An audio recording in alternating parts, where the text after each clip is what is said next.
በስመ አብ ወወልድ ወመንፈስ ቅዱስ አሐዱ አምላክ አሜን።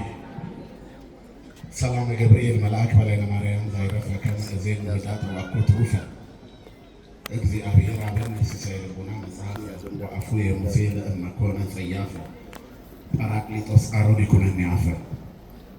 ወደ እመቤታችን የመጣውን ቅዱሱን ወንጌል መልካሙን የምስራች አምልቼና አስፍቼ ሳይሆን በጎልዳፋ አንደበቴ እንድመሰክር መንፈስ ቅዱስ ለእኔ አንደበት ለሁላችንም ደግሞ ሰሚ ጆሮና አስተዋይ ልቦና ይሁን። ክቡር አባታችን መልአከ አርያም ቆሞስ አባ ኃይለ ማርያም በፈቃዱ የዚህ ታላቅ ካቴድራል አስተዳዳሪ፣ ክቡር አባታችን ጸባቴ ወልደ ማርያም ቆሞስ የደብረ አሚን ተክለ ሃይማኖት ቤተክርስቲያን ዋና አስተዳዳሪ፣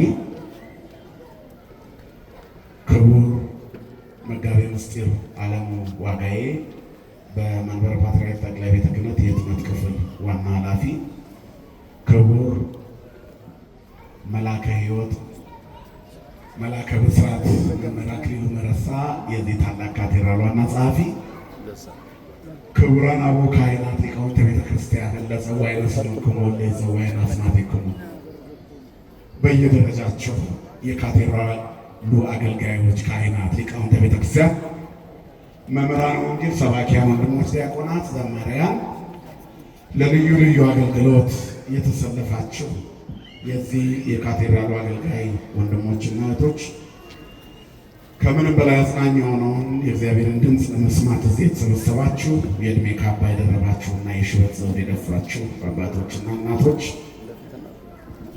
የጉብዝና ወራታችሁን ዘመናችሁን ለእግዚአብሔር የሰጣችሁ ወንድሞችና እህቶች፣ የንጽህና ምሳሌ ሕፃናት፣ እስከ ሞት ድረስ በወደደን በመድኃኒተ ዓለም በኢየሱስ ክርስቶስ ፍቅር እንደምን አደራችሁ?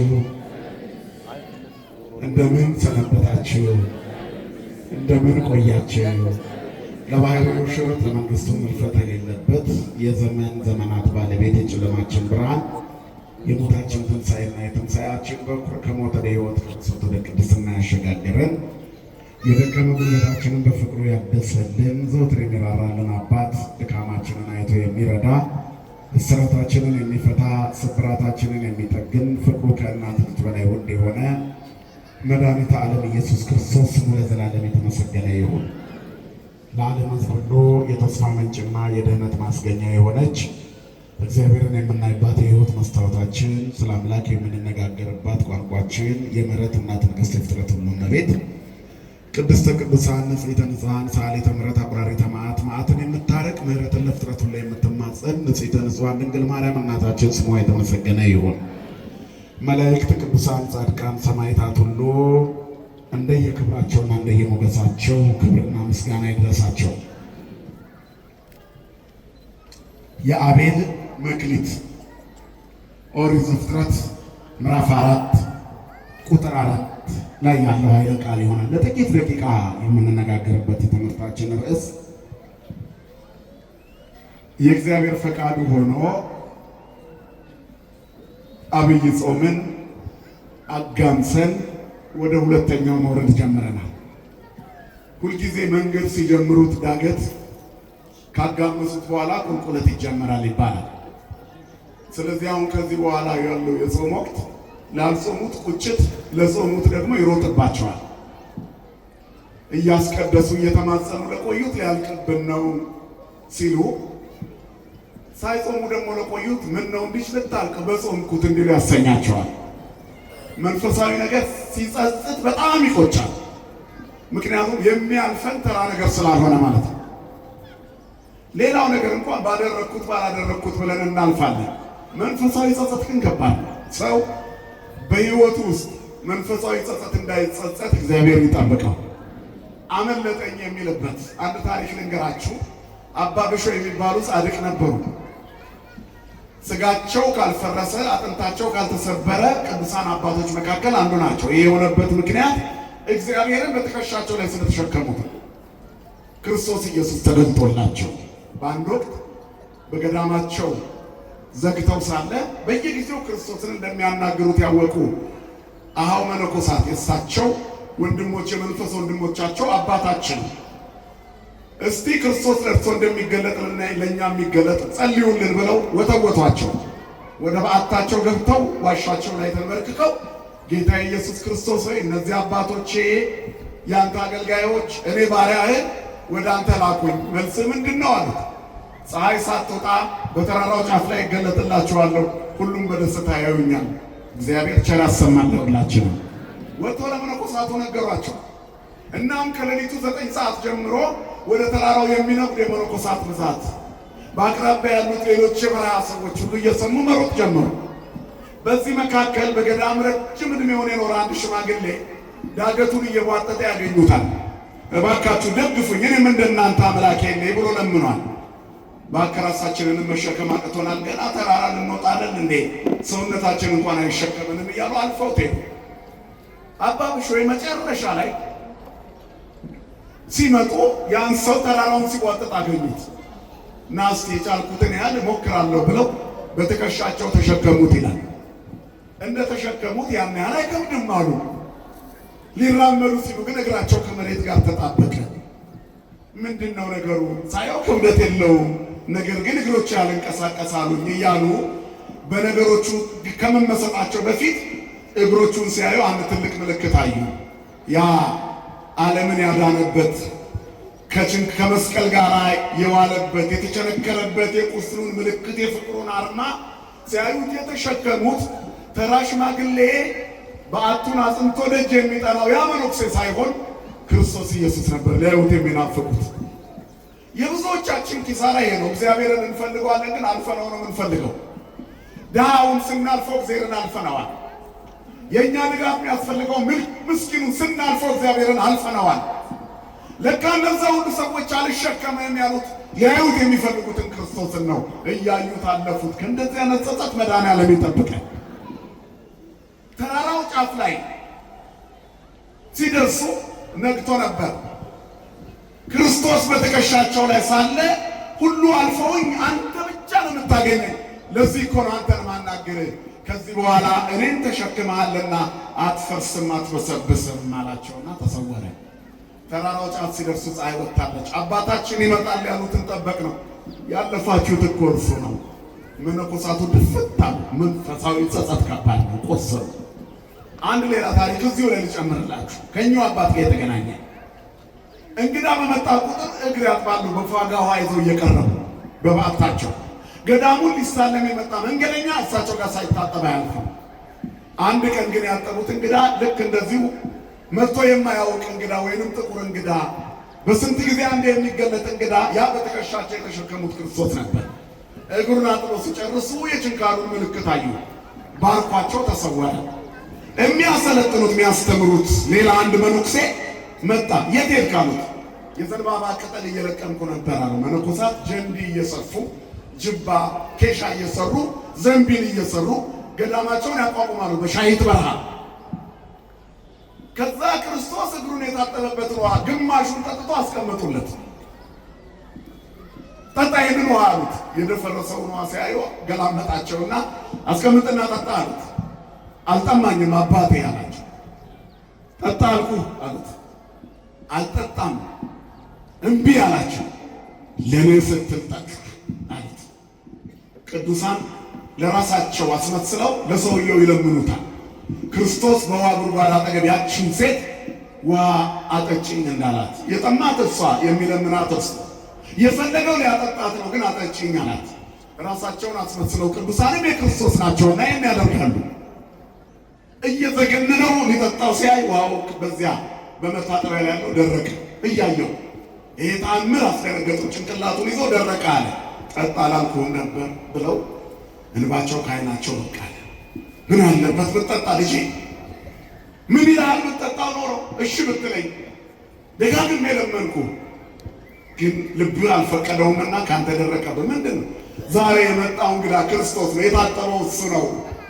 አፈር መስሎ ነው፣ እምነት ነው፣ በረከቱ ነው። የደፈረሰው አይን ላይ ነው እንጂ በምድር ላይ በዓለም ላይ ሁሉ ከጠራው ምንጭ የበለጠ ጣፋጭ ነበር ስጠጣው አሉት። እንዲህ አይነት አሳይቶ ከሚነሳ በረከት ከማጣት እግዚአብሔር ይሰውረን። ስለዚህ ክርስትና በእያንዳንዷ ጥንቃቄ መወሰን ነው። ቶሎ ቶሎ ለመወሰን በረከት ለማግኘት ያኔ የማንጸጸትበትን ትርፍ እናገኛለን። በሕይወታችን ጸጸት የሌለው ማንነት የእግዚአብሔር መሆን እኮ ነው። ባላገባው ብለህ ተጸጽተህ ታውቃለህ? ባልወለድኩም ብለሽ ታውቂያለሽ? ይህንን ልብስ ባልገዛሁት፣ ምግብ ባልበላው፣ እንዲህ ባልተፈጠርኩ ሁሉ ብለን እናውቃለን። እግዚአብሔር ፈጣሪ ባልሆነ ብለን እናውቃለን? አናውቅም። የማንጸጸትበት ነገር ቢኖር የእግዚአብሔር መሆናቸው። የእግዚአብሔር በመሆኑ ሰው አይጸጸትም። ምንም ቢሆን እግዚአብሔር ነው። ክብርና ምስጋና ለስሙ ይሁን።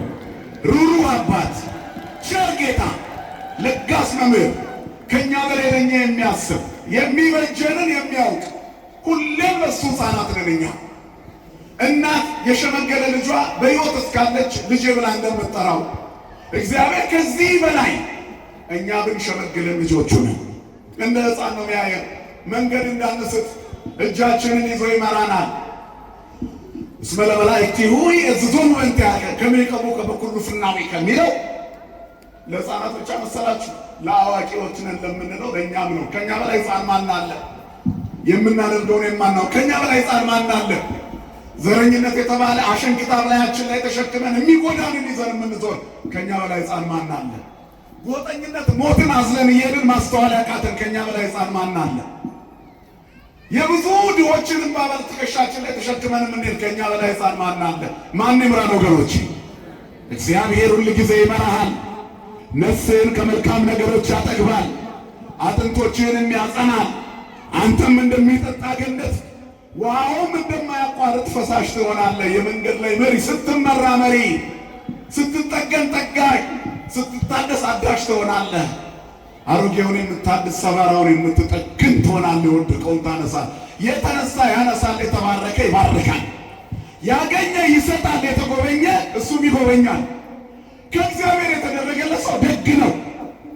ብዙ ጊዜ በጣም ባለጸጎች ንፍገት ታዩባቸዋላችሁ። እግዚአብሔር የሌለበት ይሆናል ሀብታቸው። ደግ ነው የሚባሉት ያለ ቦታ ላይ ረጅተውት ነው። የመጣውን ባልሆነ ከሆነ ባልሆነ ይሄዳል። የታደሉ ሰዎች ደግሞ የወደቀ እያነሱ የተሰበረ እየጠገኑ አንገቱን የደፋውን ቀና እያደረጉት እነሱም ቀና ብለው ይሄዳሉ። ምክንያቱም ቀንበሩ የተነሳለት ሌላ ቀንበር የለበትም። ይቅር የተባለ ሰው ብፁዕ ነው። ብፁዓን እለ ተሃድገሎሙ ኃጢአቶሙ ወእለ ይሐሰበ ሎሙ ኩሎ ጌጋዮሙ። በደላቸው ያልተቆጠረባቸው ኃጢአታቸው ይቅር የተባለላቸው የተደመሰሰላቸው ሰው ብፁዓን ናቸው። የተነሳለት ብፁዕ ነው። እግዚአብሔር በዚህ ጾም በደል ኃጢአታችንን ያንሳልን። ስለዚህ አሁን እንግዲህ አምስተኛውን ጨርሰን ስድስተኛውን ነገር እንይዘው ነው የምንይዘው። ስለ ማትረፍ የሚነገር ይሆናል። እግዚአብሔር መጥቶ ለእያንዳንዱ ዋጋውን እንደሚከፍለው እነሆ እኔ በቶሎ እመጣለሁ ለእያንዳንዱም ዋጋውን እሰጠው ዘንድ እንደ ሥራው እከፍለው ዘንድ ዋጋዬ ከእኔ ጋር ነው ያለ ጌታ ይመጣል ብለናል። ሳምንት መጥቶ ምን ያደርጋል? ባለመክሊቶችን ይሰበስባል፣ ባለበረከቶችን ይሰበስባል፣ የተዋጁትን ይሰበስባል፣ ስሙን የጠሩትን ይሰበስባል፣ ለስሙ የታመኑትን ይሰበስባል፣ በጽድቅ መንገድ የሄዱትን ይሰበስባል፣ ቅድስናን ገንዘብ ያደረጉትን ይሰበስባል፣ ያመኑትን የታመኑበትን ስለ ስሙ መከራ የተቀበሉትን ይሰበስባል፣ ሰማዕታቱን ሙሉ ቀን ስላንተ እንገደላለን ያሉትን እስመ በእንቲአሁ ይቀትሉነ ኩሎ አሚረ ወኮነ ከመ አባግ ዘይጠቡ። እንደሚታረዱ በጎች ሆነን ያንተ በመሆናችን፣ ምራቅ ተተፋብን ያንተ በመሆናችን፣ ተገፋን ያንተ በመሆናችን፣ ተነቀፍን ያንተ በመሆናችን። በዚህ ዘመን ኦርቶዶክሳዊ መሆን ያስተቻል። በዚህ ዘመን በተለይ በእኛ ሀገር ኦርቶዶክሳዊ ሆኖ መገኘት አንገት የሚያስረፋ እንዲመስል ተዘግቶብናል። ግን በሌላ መንገድ እግዚአብሔር የበለጠ ይበቀላል። ክብርና ምስጋና ለስሙ ይሁን። ዝቅ ያል በሚመስላቸው ሰዎች ፊት እግዚአብሔር ከፍ እያደረገን ነው። ማን ይመስገን ወገኖቼ። ስለዚህ እነዚህ በጽናት ያሉትን እግዚአብሔር ይሰበስባል፣ ለዚህ ይመጣል። አያችሁ፣ እንደየስራችን ሊከፍለን እኛ ጋር ያስቀመጠ ሁሉ ሊቀበለን ይመጣል። ማንም ያለ በረከት የተጠራ የለም እዚህ ውስጥ። ስለዚህ በፍጥረት ታሪክ ውስጥ የመጀመሪያዎቹ ሰዎችም መክሊቶቻቸውን አንዱ ሲቀብር አንዱ ሲያለማ እናያለን። የተሰጠውን የሚጠቀምና የተሰጠውን የሚቀብር ትውልድ አሁንም አለ። ክቡር ሰውነቱን ለጽድቅ ለቅድስና የተሰጠውን ሰውነት ለዝሙት ሲያረክሳት፣ ለጉበኝነት ሲያረክሳት፣ ለዘረኝነት ሲያረክሳት፣ ለክፋትና ምቀኝነት ሲያረክሳት የሚኖር የመኖሩን ያክል የተሰጠችውን ትንሽ መክሊት አብዝቶ ደግሞ ለሌላው ኖሮ ሌሎችንም አኑሮ ዳኑ አምላኩ በደስታ የሚሄድ ደግሞ ሞልቷል። እግዚአብሔር ከደጋጎቹ ሁላችንንም የደመረን ፍጥረቱን ሁሉ በምድር ላይ እንዲሞላ ፈቃዱ የሆነ እግዚአብሔር የመጀመሪያዎቹን ወንድና ሴት አዳምና ሔዋንን ከፈጠረ በኋላ በዘር ባረካቸው ይላል መጽሐፍ ቅዱስ። 21ዱን ስነ ፍጥረት ከፈጠረ በኋላ እግዚአብሔር 22ኛውን ሰው የዚህ ሁሉ መሪ አድርጎ ፈጠረው። ንግበር ሰብአ በአርአያነ ወአምሳሊነ የሚለው ቃል በምክረ ሥላሴ ሰው እንደተሰራ ይናገራል። እግዚአብሔር ለይኩን እያለ ፈጠረ። እምኀበ አልቦ አበቦ ግብርን ግብር በሁለት መንገድ ዓለምን አመጣ። በሶስት መንገድ ደግሞ ፈጠረ። በአርምሞ በነቢብና በገቢር ይላል። በዝምታ በመናገርና በማድረግ። ስለዚህ መጀመሪያ ሰማያን በሌሉበት በዝምታ ፈጠረ ሰማይንና ምድርን። በቀዳሚ ገብረ እግዚአብሔር ሰማይ ወምድረ ነው የሚለው። እግዚአብሔር ሰማይና ምድርን ፈጠረ። በዝምታ መስራት ይችላል። በዝምታ እንደሚሰራ ማስረጃው በቃና ዘገሊላ ውሃ ወደ ወይን ጠጅ በተለወጠ ጊዜ እግዚአብሔር በዝምታ ውሃውን ወደ ወይን ለወጠው። እንደዚህ በዝምታ ድንግል ማርያም መጣ ወይን እንደሌላቸው ከነገረችው በኋላ እንደሚያከናውን ቃሉን ሲፈጣት ወኩሎ ዘይቤለክሙ ግበሩ የሚለውን ትልቅ ስብከት ሰበከች። ስሟ የተመሰገነ ይሁን። የሚላችሁን አድርጉ አለች። ጋኖቹን እጠቡ አለ። ውሃ ሙሉ አለ። ቅዱና ስጡ አለ። ወይን ይሁን የሚል ቃል አልተናገረም። ዝም ብሎ መስራት የሚችል ብቻውን ተአምር የሚሰራ እግዚአብሔር ብቻ ነው። ክብርና ምስጋና ለስሙ ይሁን። ዝም ብሎ የሚሰራ አላስተዋልነውም እንጂ እግዚአብሔር በእኛ ቤት ውስጥ ዝም ብሎ እየሰራ ነው። ዝም ብሎ ብዙ ነገር አድርጓል እኮ ወገኖቼ። በቤታችን ውስጥ በትዳራችን ውስጥ ዝም ብሎ ብዙ በረከት አድርጓል። በኑሯችን ውስጥ ዝም ብሎ ብዙ በረከት አድርጓል እኮ። ለማንም በማይዳረስ አንድ ትሪ ምግብ ላይ ሁሉን አጥግቦ ዝም ብሎ ተአምር ሰርቷል እኮ። 5 እንጀራና 2 ዓሣ ከአንድ እረኛ ተውሶ ተበድሮ 12 መሶብ ሲያተርፍ ባረከ ነው የሚለው። ይብዛ ይብዛ አይደለም፣ እሱ ሲባርከው ሙሉ ይሆናል። ክብርና ምስጋና ለአምላካችን ለእግዚአብሔር ይሁን። የእግዚአብሔር በረከት በቤታችን ከሞላ ሙሉ ነን እኛ። ምንም አይኑረን፣ እግዚአብሔር ይኑረን። እግዚአብሔር ካለ ደስ ይለኛል አለ ነቢዩ። ምንም እንኳን በለስ ባታፈራ ከወይን አረግ ፍሬ ባይገኝ የወይራ ስራ ቢጎድል እርሾች በሁሉም ባይሰጡ ላሞች በጋጥ ውስጥ ላሞች በበረት በጎች በጋጥ ውስጥ ባይገኙ እኔ ግን አለ በእግዚአብሔር ደስ ይለኛል፣ በመድኃኒቴ አምላክ ሐሴት አደርጋለሁ አለ ነቢዩ ዕንባቆም። በለስ ባታፈራ የሰራሁት ስራ ከዳር ባይደርስልኝ ከወይን አረግ ፍሬ ባይገኝ ለፍቼ መና ቢሆን የወይራ ስራ ቢጎድል ምግባር እንኳን ባይኖረኝ ወዝ ባይኖረኝ ንግግሬ የማይሰማ አቅሜ ደካማ እንኳን ብሆን ጉልበት የሌለኝ ሀብት የሌለኝ ስልጣን የሌለኝ ማንም ዘመድ የሌለኝ ብቸኛ እንኳን ብሆን ነው እኮ የመልእክት እግዚአብሔር ካለኝ ሙሉ ነኝ። ምንም አይኑረን። ማን ይኑረን? ሁላችሁም ንገሩ። ማን ይኑረን? እግዚአብሔር። ብዙ ሰዎች ሰውን ይደገፋሉ። ጣራቸው ያደረጉት ሰው በሞት ይነሳል። ከዛ ጣራው ማፍሰስ ይጀምራል። መከላከያ እንኳን የለም። ያስቀመጥነው መጠባበቂያ እንኳን የለም። ይሄ ይስተአምኖ በእግዚአብሔር እምተአምኖ በጓለሙያው። በሰው ከመታመን በእግዚአብሔር መታመን ይሻላል። ይሄ ይስተሰፎ በእግዚአብሔር እኮ ይላል። እምተሰፎ በመላእክት። በገዢዎች ከመመካት በእግዚአብሔር ጊዜ ያነሳን ብላችሁ በባለስልጣን ዘመዶቻችሁ አትመኩ። እንደ ጥላ ያልፋሉ ነው እልፍ።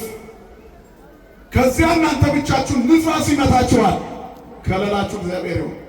ወቅት ተጠቅመው ወገኖቻቸውን የሚያጠቁ ሰዎች አሉ። ከባለፈው እንኳን መማር አቃታቸው። ጊዜው እዚህ ጋር እኔ ለዚህ አበቃኝ ብሎ ወንድሙን የሚያሳድዳለን።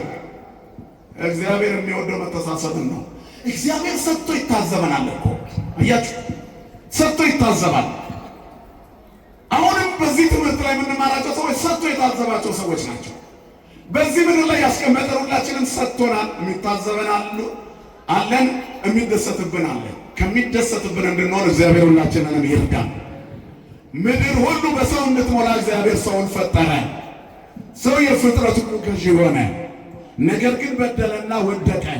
ከወጡ በኋላ አዳም ሔዋንን አወቀ። ሔዋን ቃየንን ወለደች። ቀጥሎ አቤልን ወለደች። ሉዳና አቄልማ የሚባሉ መንትዮች አብረዋቸው እንደተወለዱ መጽሐፈ ኩፋሌ ይነግረናል። ከዛ ያለውን ታሪክ ብዙ በጥልቅ ማየት ከዚህ ከምንጠቀምበት ሰዓት አንጻር በቂ ስለማይሆን አንደኛውን ለሌላው ክሪስ ክሮስ አድርጎ አራርቆ ጋብቻን ለማስኬድ እንዲመች አዳም ይህን አደረገ፣ በዚህ ምክንያት ቃየን ከፋው ይላል የቤተክርስቲያናችን መጽሐፍ። ከዚያ ወደ ዘፍጥረት ምዕራፍ 4 ላይ ስንመጣ ሁለቱ የየራሳቸውን ነገር ሰጡ። አንደኛው በግ ጠባቂ ሆነ፣ ሁለተኛው መስተገብረ ምድር ሆነ። መሬትን እያረሰ እየቆፈረ በወዝ ብላ የሚለውን አዳማዊ ሕይወትን የሚኖራት ሁለቱም በወዛቸው ነው የበሉት። ይሄኛው ቀጥታ ቆፋሪ ሆነ፣ ያኛው ደግሞ እግዚአብሔር ያበቀለውን እያስጋጠ ለበጎቹ ለላሞቹ የሚያረባ ሆነ፣ አርቢ ሆነ። አንዱ አርብቶ አደር፣ ሌላው አርሶ አደር ሆነ። አሁንም በገጠሪቱ የሀገራችን ክፍሎች ከፍተኛው የህዝቡ ማጆሪቲው የሚኖርበት ሁለት መንገድ ነው፣ ማርባትና ማረስ አይደለም። ከተማ ስንመጣ ቀላቀለው፣ ግን ከዚህ ከሁለቱ ውጭ አንኖርም። እዚህም ብንሆን አንዳንዴ ጠገብ ስንል ገበሬ ብለን ሰው እንሳደባለን። ገበሬ ባይኖር ሁላችንም አንኖርም። ወዛችን የገበሬ ውጤት ነው። ሰው አንዳንድ ጊዜ ከአፉ የሚወጣው ቃል ራሱን የሚገልጥበት መሆኑን ይረሳዋል። ተሳዳቢ ቀድሞ ራሱን ይሰድባል ይላሉ አባቶቻችን። ውሻ የሚል ቃል ከተናገረ ውስጡ ውሻነት አለ ማለት ነው ሰውየው ይላሉ አባቶች። ሌባ የሚል ቃል ከተናገረ ከአፉ በውስጡ ሌብነት አለ። ወንድሙን ደንቆሮ ብሎ የሚሳደብ የወይን ፍርድ ይገባዋል የሚለው ቃል ይሄን ነው የሚያብራራው። ከመሳደብ መድኃኔዓለም ይጠብቀን። ሲም እግዚኦ አቃቤ ለአፉየ፣ አቤቱ ለከንፈሮቼ ጠባቂ አኑር የሚለው ቃል የምናገረው ንግግር ራሴን ይገልጣል፣ አነጋገር ይገልጣል አይደል የሚለው። ጴጥሮስን እሳት እየሞቀ አምላኩን አላውቀውም ተው እባክህን፣ ከእሱ ጋር እንደምትውል እኮ የቋንቋ አጠቃቀም ይገልጻል። ሰው ውሎውን ይመስላል፣ አነጋገሩ ይገልጸዋል። ስለዚህ ክፉ ቃል ቢናገር ከሆነ አስተዳደጉ ነው ተበላሽቶ ያደገ። ትልቅ ሰው ከሆነ ተበላሽቶ የመጣ የተጠማዘዘ ኑሮ የኖረ ነው ማለት ነው። የጎበጠ ተክል ነው፣ ፍሬም አያፈራም፣ ቢያፈራም ኮምጣጣ ነው። ቀጥ ብሎ ያደገ አይደለም። ጻድቅ እሰ ከመ በቀልት ይፈሪ፣ እንደ ዘንባባ ነው ጻድቅ የሚያፈራው፣ ቀጥ ብሎ ያድጋል። ወይበዝ ከመ ዘግባ ዘሊባኖስ ትኩራን ሙንቱ ውስተ ቤተ እግዚአብሔር፣ በእግዚአብሔር ቤት ስለተተከለ ጻድቅ ተጣማ አያድግም። ክርስቲያን በእግዚአብሔር ቤት ካደገ አይጣመምም። የት ነው ያደግነው? የት ነው የጎለመስነው? የት ነው የሸመገልነው? እስከ ሽበት እስከ ሽምግልናም ደርሰን ኃጢአት አለቅ ያለን ያደግንበት ቦታ አረም የበዛበት ስለሆነ እኮ ነው። ገና በልጅነታችን አንደበታችንን በዝማሬ ደግሞ የምንከፍተው ያደግንበት ቦታ ለመሬት ስለሆነ ነው። ትኩላን ሙንቱ ውስተ ቤተ እግዚአብሔር፣ እነሱ በእግዚአብሔር ቤት ተተክለዋል። ቃል እግዚአብሔር የሚናገሩ በእግዚአብሔር ቤት ተተክለዋል። ፍቅርን ከአፋቸው የሚያዘርቡ በእግዚአብሔር ቤት ተተክለዋል። የእርቅን ነገር የሚናገሩ በእግዚአብሔር ቤት ተተክለዋል። ሰላምንና የሰላምን ነገር የሚያውጁ በእግዚአብሔር ቤት ተተክለዋል። ፖለቲካ ላይ ከተተከልክ እንደ እስስት ቆዳን እየቀየርክ የማያጠግብ እንጀራ፣ የቆመጠጠ ምግብ፣ ደም ያለበት እየበላ ትኖራለህ። ጊዜን እየተከተልክ የምትኖር ከሆነ ሃይማኖት ላይ ከተተከልክ ከመ በቀልት ይፈሪ ይላል። ዘረኝነት ላይ ከተተከልክ የጎመዘዘ ነው ውጤት። እግዚአብሔር የልማት ሰው ያደርገንላችን። ልማት ማለት የአንድ ሰው የቅድስና ሕይወት ነው። ስለ ጃምባና አካፋ አይደለም ማወራችሁ። ወትፍሲት ውስተ ማይፈደክ በዲ ከሚለው እኮ ደስታና ሐሴትን ነው ልማት የሚለው መጽሐፉ አማርኛ። በጌጠኛ ቤት ልማት ይሁን፣ በክርስቲያኖች ሰውነት ላይ ቅድስና ይሁን፣ ልምላሜ ይሁን፣ ሕይወት ይሁን ነው። ስለዚህ በጎነትን ነው የሚያስተምረው ክርስትና። ሳምንት በጎ ነገር ስለማፍራት በሁሉም አቅጣጫ በሁሉም መንገድ ጥሩ ስለመሆን በእያንዳንዱ በፍጹም ልብ በእግዚአብሔር ታመን፣ በራስ ማስተዋል አትደገፍ፣ በመንገድ ሁሉ እርሱን እወቅ፣ እርሱም ጎዳናን ያቀናላል። ጎዳና ስለ አስፋልትና ኮረኮንች አይደለም የምናወራው። የሕይወት ጎዳና እድገት፣ ሕፃንነት፣ ልጅነት፣ አራቱ አዝማናት በየትኛው ዘመን ውስጥ ነው መጣብን የተባልከው? አንዳንድ ጊዜ ሰው አራት ዘመኖች አሉት። የነፋስ ዘመን፣ የእሳት ዘመን፣ የውሃ ዘመንና አባቶቼ የመጨረሻው ዘመን ምንድን ነው? መሬት። የሰው ሕይወት ይሄ ነው። የአንድ ሰው ቀንም ሙሉ ቀኑም ይሄው እኮ ነው። ሰው አንድ ቀን አይኖርም የሚባለው ለዚህ እኮ ነው። አይጨርሳትም። አንዳንዴ በንፋስ ይሄዳል፣ ገና በጠዋትም ይጠራል። አንዳንዴ በጠራራ ፀሐይ ይሄዳል፣ ገና በወጣትነቱም ይጠራል፣ ጎረምሳ ሆነ። ከዚያ በኋላ ደግሞ በውሃ ዘመን ይሄዳል፣ በጎልማሳነት ዘመን ይጠራል። የታደለው ደግሞ እድሜም ጠግቦ ይሄዳል። አንዳንዴ ልጅ ሆኖ መጠራትም ቅድስና ይሆናል እንደ ቂርቆስ። ለምን ሸክም ሆኖ ኖሮ ለክስ የሚያቀርብ ደግሞ አለ። ሽበት እስከ መጨረሻ ደርሶ የእንጨት ሽበት የሚሆንበት ዘመን ደግሞ አለ። እግዚአብሔር ሽበታችንን ዘውድ ያደርግልን ወገኖች። ክርስቲያኖች የሚያምርባቸው የሽበት ዘውድ ሲደፉ የእርቅ ሽበት፣ ምራቃቸው የእርቅ የፍቅር፣ ከአንደበታቸው የሚወጣው ቃል ሽምግልና፣ መልካምነት። ገና በልጅነታቸው የሆኑ ሰዎች አሉ። ገና በሕፃንነታቸው ለእግዚአብሔር የተገዙ እግዚአብሔር ትልቅ ያደርጋል ሕፃኑን። ሕፃኑ ቂርቆስ ለእናቱ ምንድን ያለችው? እናቱ የምድሩ ልጅ ግን በሰማይ አባት ሆንክ ከኔ አንተ ሸመገልክ አለችው። አያችሁ። ስለዚህ ሽምግልና ትልቅነት የእድሜ ጉዳይ ሳይሆን ለእግዚአብሔር የመገዛትና ለፍቅሩ የመንበርከክ ቃል እግዚአብሔርን የማወቅ ጥግ ነው። እወቅ ያሉት በአርባ ቀኑ ካወቀ እግዚአብሔር የሰጠውን ጸጋ ከለበሰ ሕፃኑ ሸመግላል። ሸምግሉ የሚለው የአባቶች ምክር ይሄ ነው። ምን ማለት ነው? አስተዋይ ሁኑ፣ ብሰሉ። መድኃኔዓለም ብስል ያድርገን። ስለዚህ እግዚአብሔር የሚመራን አምላክ፣ የሚሰሙትን የሚያሳርፍ አባት በእያንዳንዱ ዘመን ውስጥ ከእኛ ጋር እንዲሁም መጸለይ አለብን። ጠዋት ላይ የሚታየውን ሕፃናት ይሯሯጣሉ፣ ረብሻቸው አይታየንም። የሕይወትን ቀጣይነት የእግዚአብሔርን ሥራ አለመቋረጥ ትውልዱ እየተባረከ እንደሆነ ማሳያ ናቸው። ያለፍንበትን መንገድ የምናይባቸው መስታወቶቻችን ናቸው። በመጠኑ ገደብ እናደርጋቸዋለን እንጂ ሙሉ ለሙሉ ብንይዛቸው አንችልም፣ ይታፈኑብናል። ልጅነታችሁ ንፋስ ወደሚነፍሰው ይነፍሳል አይደለም? ስለዚህ ነፋስ ልጆቻችሁን ያሳድግላችሁ። እሳት የጉርምስና ዘመን ነው። እሳት ያ ጠዋት ላይ ናልን የምትሉት ልጅ በጣም ጎርምሶ አስተዳደጉ የተበላሸ ከሆነ ጠራራ ፀሐይ ይሆናል። ጠዋት የምትሞቋት ፀሐይ 6 ሰዓት ላይ ዣንጥላ በዛች የእሳት ሆነች ትላላችሁ። ሰውም እንደዚህ ሆኖ እሳት ይሆናል። እድሜ ላይ ራሱን የገራ በቃል እግዚአብሔር የኮተኮተ በቃል እግዚአብሔር ያበሰለ ከሆነ እንደ ቅዱስ ጊዮርጊስ ይሆናል። ትኩረቱ ቃል እግዚአብሔር ላይ ይሆናል። እሳትነቱን ለመልካም ነገር ይጠቀምበታል። ኃይል ይሆናል። ያኔ መጣልን ይባላል። ሰፈር ላይ የሚያስቸግር ከሆነ ገና ሲመጣ መጣብን ይባላል።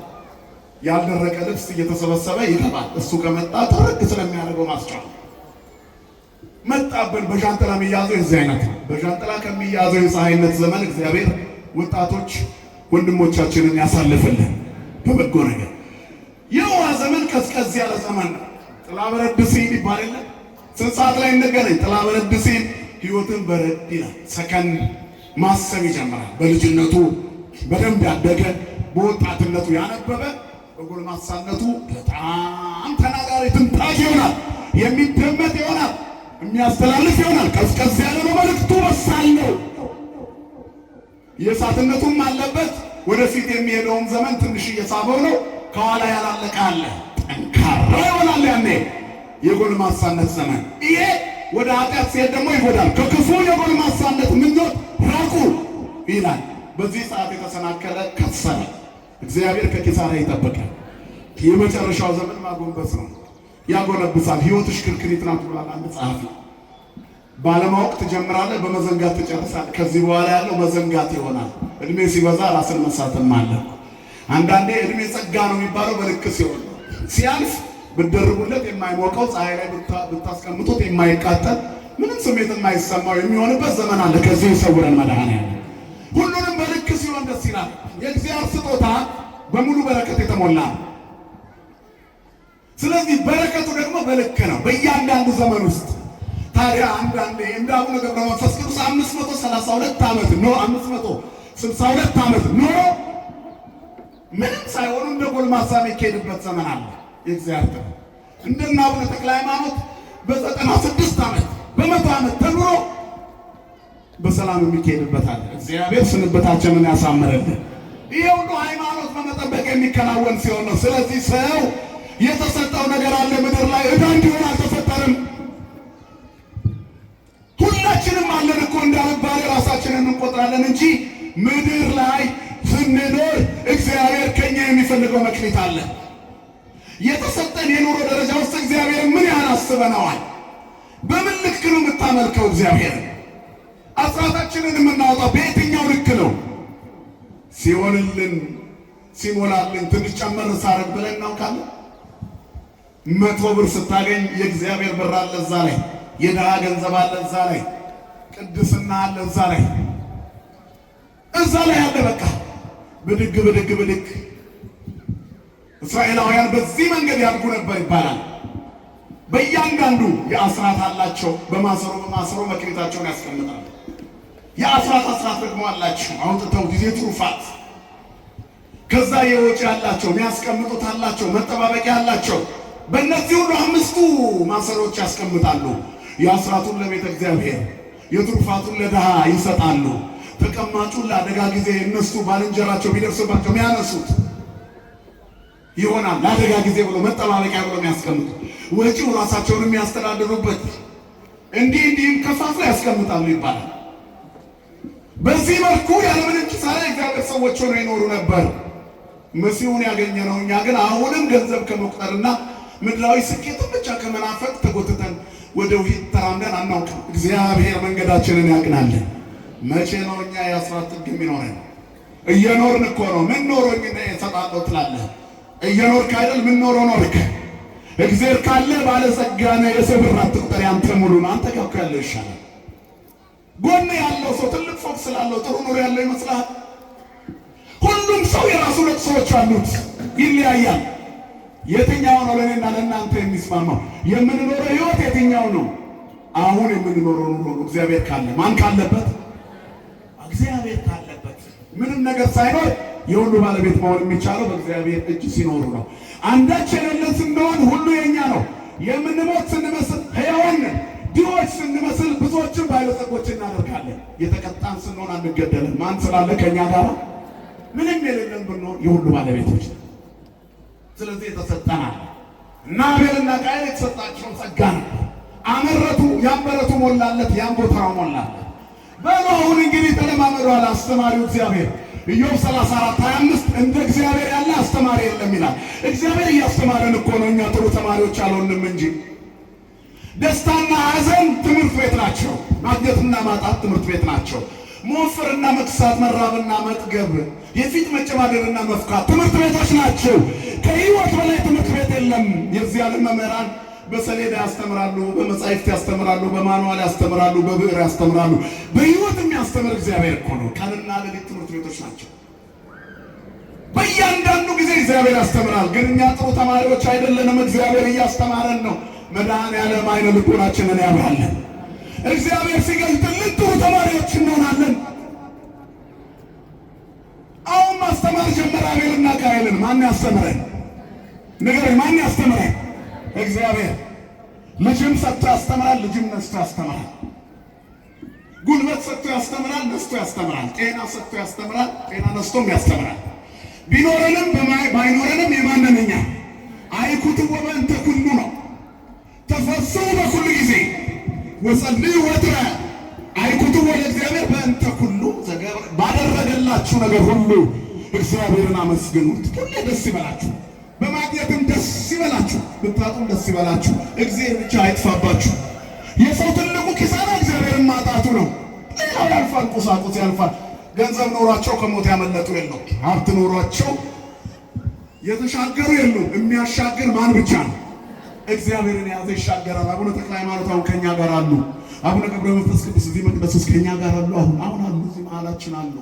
ቅዱስ ጊዮርጊስ አሁን ከኛ ጋር አለ መሀላችን። ሕፃኑ ቂርቆስ መካከላችን አለ። ሕፃኑ ሰማዕት በልካችን የሚያስተምሩን መምህራን በመካከላችን አሉ። ጸበላቸውን እምነታቸውን እየተሻሸን የምንጠጣው ልንማር አይደል? ልንማር እኮ ነው። ጥሩ ተማሪዎች ለመሆን ያብቃል መድኃኔዓለም። አቤልና ቃየል ለጥሩ ተማሪ እግዚአብሔር ፊት መስዋዕታቸውን ይዘው ቆሙ። አንዱ ሰነፍ አንዱ ጎበዝ ሊሆን ነው። ይሄ ዓለም ይሄን ይመስላል። የሚያገኝና የሚያጣ፣ የሚሰጥና የሚነፍግ አለ፣ የሚቀማና የሚመጸውት አለ። በሉ ከሰጠኋችሁ ላይ አስራት ስጡኝ አለ። ከዚያ በኋላ አቤል ምን አለ? ቃየል ምን አለ? ትልቁ ቃየል ወጣና ይላል እርሻውን ተመለከተ፣ ጎተራውን አየ፣ የሞላለትን አየ፣ ሳሳ። እንዴት ከዚህ ላይ አጎድላለሁ አለ። የሞላለትን እግዚአብሔር መልሶ መስጠት ሰሰተ። ለእግዚአብሔር ቤት መስጠት ስስት የሆነባቸው ሰዎች የላችሁ? ለድሃ መስጠት ኪሳራ የሚመስለን ሰዎች የለንም? አጋንንት ሲኖር ገንዘባችን ላይ ንፉጎች እንሆናለን። አጠራቅሞም የተሻገረ የለም፣ በትኖም የከሰረ የለም። ገንዘብን መያዝ ኃጢአት ነው እያልኳችሁ አይደለም። አስፈላጊ በሆነ ቦታ ላይ ኢኮኖሚ፣ ገንዘብ መያዝ፣ ማጠራቀም እኮ ቤተክርስቲያን ታስተምራለች። ክርስቶስ 5 እንጀራና 2 ዓሣ 5 ገበያ ህዝብ ከመገበ በኋላ 12 መሶብ ሲተርፍ ይበተን አላለም አይደል? አስቀምጦታል። ለጋስነት ብዙ መስጠት አይደለም፣ አስፈላጊ በሆነ ቦታ ላይ ማድረግ ነው። ሰው ለጋስ የሚባል ዳ ተለምነው የሚብለው የሆነ ቦታ ላይ ሄደው ገንዘባቸውን የሚበትኑ ሰዎች አሉ። እነሱ በታይ ናቸው። ሰጪ የሚባለው ለድሃ የሚሰጥ ነው። ለተቸገረ የሚሰጥ ለእግዚአብሔር ያበድራል። በዚህ ጾም ስንት ጊዜ እየጾምን ነው። እስቲ ቁርሳችንን ምን አደረግነው? 3 የምንበላ ሰዎች አንዱ ምን አደረግነው? ምን አደረግነው? ምን አድርገንበት? ራሳችሁን እዩ። ነጽሩ ነፍስክሙ፣ ነፍሳችሁን ተመልከቷት። ወአንጽሑ ነፍስክሙ፣ ሰውነታችሁን ንጹህ አድርጉ። ዕዳ የለባችሁ። የድሃ ገንዘብ ዕዳ፣ የምስኪን እንባ ዕዳ፣ የወንድሞቻችን ዕዳ፣ የባልንጀሮቻችን ዕዳ፣ ባለዕዳዎች ነን። የወላጆቻችን ዕዳ፣ ለፍተው ያሳደጉን ወላጆቻችንን ዞር ብለን እናያቸዋለን ቀን ሲወጣልን። ጧሪዎች ነን። የሰራተኞቻችን ዕዳ፣ ደሞዛቸውን በአግባቡ እንከፍላቸዋለን። ቤተ ክርስቲያን ስንመጣ ይዘናቸውን እንመጣለን። እሺ ቤት እየጠረሽ እያፈላሽ ቡና ጠብቂ ነው የምንላቸው። እግዚአብሔር ለነሱ አያስፈልጋቸው። ከዛ አስቸገሩን እንላለን፣ ዘርፈውን ሄዱ እንላለን። ምክንያቱም እኛ እግዚአብሔርን ስለማግኘት ሳናስተምራቸው። መድኃኔዓለም ልቦና ይስጠላውላችሁ። ስለዚህ እግዚአብሔር ከእያንዳንዳችን የሚፈልገው አለው። እግዚአብሔር ከኛ የሚፈልገው አለው። በጎነትን ይፈልግ። ጥሩ ቤተሰቦችም አሉ ይህን ስናገር። በአንጻሩ ግን የብዙዎቻችን ሕይወት ከዚህ የተለየ ስላልሆነ ነው እንጂ ሰራተኞቻችሁ ከልጆቻቸው ጋር መጥተው ቆርበው እንዲመለሱ የሚያደርጉ ቤተሰቦች አሉ። አስተምረው ሕይወታቸውን ለውጠው ትልቅ የሚያደርጉ ቤተሰቦች አሉ። እግዚአብሔር ከነዚህ ቤተሰቦች ይደምረን ሁላችንን። በምድር ላይ የምንኖረው ክርስትና በሰማይ የምንኖረውን ያንጸባርቃል። ቤተክርስቲያን በምድር ላይ ያለች የእግዚአብሔር መንግስት መገለጫ ናት። እዚህ ቤት የገባ እዛኛው የሰማዩ ቤት ይገባል። እዚህ ቤት ያልገባ እዛ አይገባም። እዚህ ለመግባት እዛ ለመግባት እዚህ መግባት ያስፈልጋል። እዚህ ያልተሰራ ማንነታችን እዛ አይሆንም። ለሰማዩ ሰልፍ የሚሆነው ልምምድ እዚህ ቤት ውስጥ ነው ያለ። ሰማይ ያለውን ቅዳሴ ለማስቀደስ በደንብ ልምድ የምንቀስመው እዚህ ቤት ነው። የሰማዩ ልምድ መቅሰሚያችን፣ የሰማያዊ መንግስት ሕይወት አኗኗር መማሪያ ትምህርት ቤታችን ቤተክርስቲያን ናት፣ የኃጢአተኞች ሆስፒታል። ስለዚህ እዚህ ቤት ውስጥ የሚነገረው ለነፍሳችን የሚበጅ ነው። እግዚአብሔር ልቦና ይስጠን። በመጨረሻ ሁለቱም መስዋዕታቸውን ሊያቀርቡ ቆሙ። ቃየን ግን እንደ ሰነፍ ተማሪ ከእግዚአብሔር በትክክል እንደማይማር ሆነ። እግዚአብሔር ከሰጠው በኋላ ሰሰተ፣ መክሊቱን ቀበረ። እግዚአብሔር የሰጠውን ጸጋ ሸሸገ፣ ያንን ሁሉ በረከት ደበቀ። እንክርዳድ ለቀመ ቃርሚያ ከማሳው ላይ ከጎተራ ያልነካማ። ከዛ የማይረባውን መስዋዕት አቀረበ እግዚአብሔር አይበላም ብሎ። አቤልስ ሙሉ ቀን በረት ሆነ። ለእግዚአብሔር የትኛው ይስማማላል? አይን አዋጅ ሆነበት። የተሻለውን ማንሳት አቃተው። ምክንያቱም ለእግዚአብሔር ከባህሪው ጋር የኔ መስዋዕት አይጣጣምም አለ። እንደምንም ተጨንቆ በረት ውስጥ ካሉት የተሻለውን የሰባውን ፍሪዳ ለእግዚአብሔር ይዞ ቀረበ። ለእግዚአብሔር ንጹሑን አቅርቡለት። ንጹሕ ሰውነት፣ ያረከሰ ሰውነት ንጹሑን አቅርቡ። እግዚአብሔር የሰጣችሁን በረከት፣ መልካም ባህሪ፣ ጥሩ ጠባይ፣ በጎነት፣ ንጽሕና፣ ቅድስና፣ አስራት በኩራት፣ ምጽዋት፣ ምሕረት ማድረግ ለሌሎች እግዚአብሔር ልቦና ይስጠለውላችሁ። በመጨረሻ እግዚአብሔር ይላል ነጸረ እግዚአብሔር ላይለ አቤል በመስዋዕቱ። እግዚአብሔር ወደ አቤልና ወደ መስዋዕቱ ተመለከተ። የአቤልን ልብ አየ። ገንዘብህን ከማየቱ በፊት እግዚአብሔር ልብህን ያያል። መዝገባችሁ ባለበት ልባችሁ በዚያ ይኑር ይላል። የት ነው መዝገባችን ያለው? ሰማይ ነው። ሰማያዊ መዝገብ አዘጋጅ የሚለው ልባችሁ በሰማይ ይኑር። ላዕለ ይኩን ሕሊናክሙ፣ በሰማይ ያሉ ልብክሙ። ልባችሁ በላይ ይሁን፣ ሕሊናችሁ በሰማይ ይሁን። ሕሊናችሁ በላይ ይሁን፣ ልቦናችሁ በሰማይ ይኑር። አይኑር አበዘትከው። የት ነው የቆማችሁ? አለ እግዚአብሔር ላይ፣ ቅዳሴው ላይ፣ ሰዓታቱ ላይ፣ ዝማሬው ላይ፣ ወንጌሉ ላይ፣ በጎነት፣ ደግነት፣ መስማማትና ፍቅር ላይ ወይስ ጥላቻና ተንኮል ላይ ነው የቆማችሁት? የት ነው የቆምከው? አንተ ጋር እግዚአብሔር መክሌት አለው፣ ይፈልጋል ወንድሜ ካንተ። እኔ ደካማ ነኝ ትል ይሆናል። ድካምህን ይፈልገዋል። ለደካማ ኃይልን ማን ይሰጣል? ማን ይሰጣል? ንገሩ። እግዚአብሔር። ብዙ አለ ካልሽ ስጪ፣ ትንሽ አለ ካልሽ ትንሹን ስጪ። እግዚአብሔር በስጦታችን ውስጥ ደስ ይለዋል። የመበለቷ ፍራንክ ብዙ ሆኖ አይደለም ያስደስተው፣ ልቧ ነው። የአቤልም ልቡ ደስ አሰኘው፣ ለአምላኩ ንጹሕን ስለመረጠ። ንጹሐን እንድንሆን እግዚአብሔር ሁላችንን ይርዳን። በመጨረሻ እግዚአብሔር የአቤልን መስዋዕት አሳረገ። ቃየል ፊቱ ጠቆረ። አሞራ ወርዶ በላው፣ አበላሸበት፣ ከፋው። ያንን ንስር መጥቶ ያበላሻሸበት ወንጭፍ መጣው ይላል። ሞትን በዚያ ተማረ። አንድም ሰይጣን ሞትን አለማመደው ይላል። ሰው ከእግዚአብሔር አልማረም ሲል ከዲያብሎስ ይማራል። በጣም ክፉ ሰዎችን በጣም የሚያሳፍር ነገር ሚዲያ ላይ የሚያደርጉ ሰዎች አይታቸዋል። በጣም ነውር። እነሱ ዲያብሎስ ያስተማራቸው ናቸው። እግዚአብሔር ልጆቻችንን ይጠብቅልን። ነገዋ ታስፈራለች። ኢትዮጵያ ውስጥ አሁን ያለው መረንነት ነገን ያስፈራል። እኛ ያየናቸው ወላጆች አሉ። በዚህ ምክንያት በትንሹም ቢሆን ይሉኝታ የሚባል ነገር ይዞናል። ለነገ የለም እኮ መንገዱ እየተበላሸ ነው። አባቶች ተሰብስባችሁ አንድ ነገር አድርጎ እንጂ የልጆቻችሁ መንገድ የተጠረገ እንዲሆን አንድ ነገር እናድርግ። ባለዕዳዎቹ እኛ ነን፣ ለልጆቻችን የምናሳልፈኛ ነን።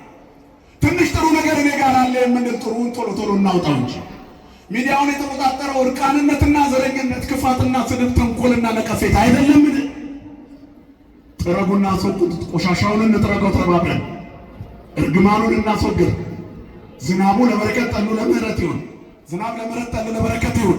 የእግዚአብሔር ጸጋ በትውልዱ ላይ እንዲዘንብ የእናንተን ጸሎት ያስፈልጋል። የሁላችንም ትጋት። እኛ ጋር ያለው መክሊት ይሄ ይሆናላ። ስለ ሀገር እንጸልይ እንጂ አራቱም ማዕዘን ፍርሃት የሞላበት በሆነው ሀገራችን ጭራሽ ሌላ ዓለም ተናውጣለች። የዓለም መናወጥ የእኛንም ማናወራ እንደሚያዛልፍ ይታወቃል። በዚህ ምክንያት ሰው በጣም መረን ሆኗል። ሆዱን የወደደ ክብሩን ይጥላል። ያኔ ትውልድ ሙሉ ለሙሉ ይበላሻል፣ እንሽክ ይላል። የእግዚአብሔር ሀገር የተባለች መዓዛው እንዳይጠፋባት ዛሬ መታደግ አለብን። አሁን ነው ጊዜው። ስለዚህ አቤላዊ የዋህነት ያስፈልጋል። የአቤል አሁን ገብርኤል አቤል ነው፣ ታማኝ አገልጋይ፣ እግዚአብሔር የሰጠውን ያበረከተ፣ እግዚአብሔር የሰጠውን ያሳየ። አሁንም አቤል ያስፈልጋል፣ ዘረኝነት የሌለበት አቤል። አሁንም አቤል ያስፈልጋል፣ ወንድሙን የሚወድ አቤል፣ አምኖ እስከ ወንዝ ድረስ የሚሄድ። አሁንም አቤል ያስፈልጋል፣ ቅንነት የተሞላ እግዚአብሔርን በፍርሃት የሚኖር አቤል ያስፈልጋል። ለእግዚአብሔር ለባህሪው ንጽሕና የሚስማማ ይሄ ነው የሚል አቤል አሁን ያስፈልጋል። እግዚአብሔር አቤል ያርገን ሁላችንን። የዋህ ትሑት፣ ታዛዥ፣ አምላኩን የሚፈራ የአቤል መክሊት ይሄ ነበር። ከዚያ በኋላ ያለው የቃየል ታሪክ ብዙ ነው። ፊቱ ጠቆረ ይላል። እግዚአብሔር ምን አለ? ለምን ፊትህ ጠቆረ? ስለምን ፊትህ ጠቆረ? መልካም ብታደርግ ፊትህ የሚበራ አይደለም? ምን ለምን ፊታችሁ ጠቆረ? አንዳንድ ጊዜ ባልንጀሮቻችን ጥሩ ነገር ሲያገኙ ፊታችን የሚጠቁር ሰዎች አሉ።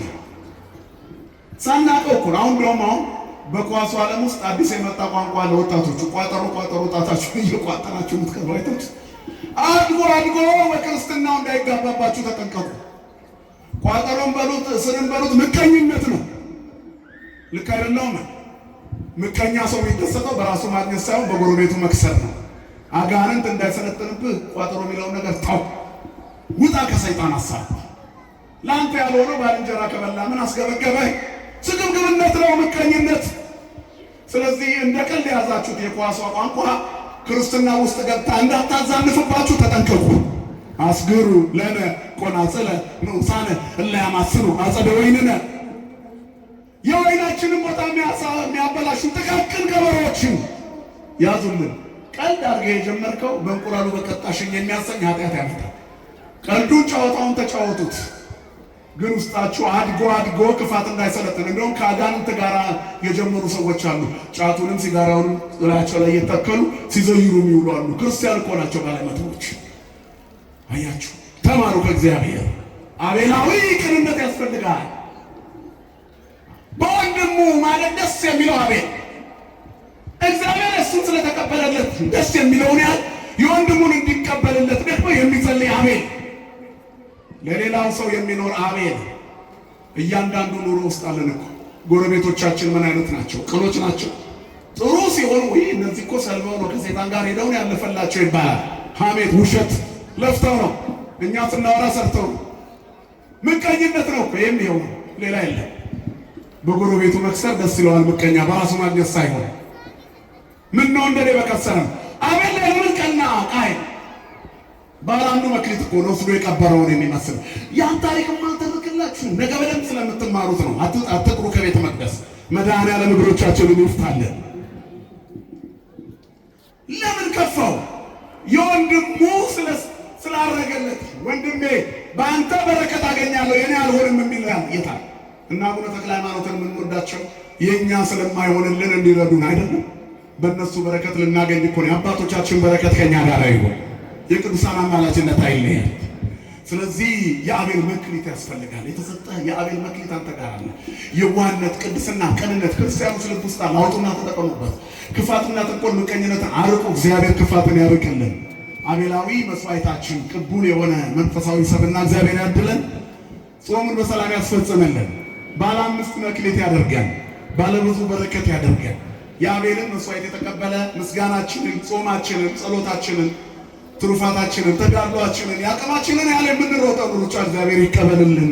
ሀገራችንን ሰላም ያደርግልን። የሚታመም አይኑር፣ ሞት ይደንግጥ፣ አለማመን ያርቅልን። መድኃኔዓለም ሰይጣንን ድል ያርግልን። ይሄ የጾምነው ጾም ለሀገራችን ሰላም የሚያመጣ ያደርግልን። ቅንቅኑን ያሳስበን፣ በጎውን ያሳየን። የቆየነው ስብሐት ለእግዚአብሔር።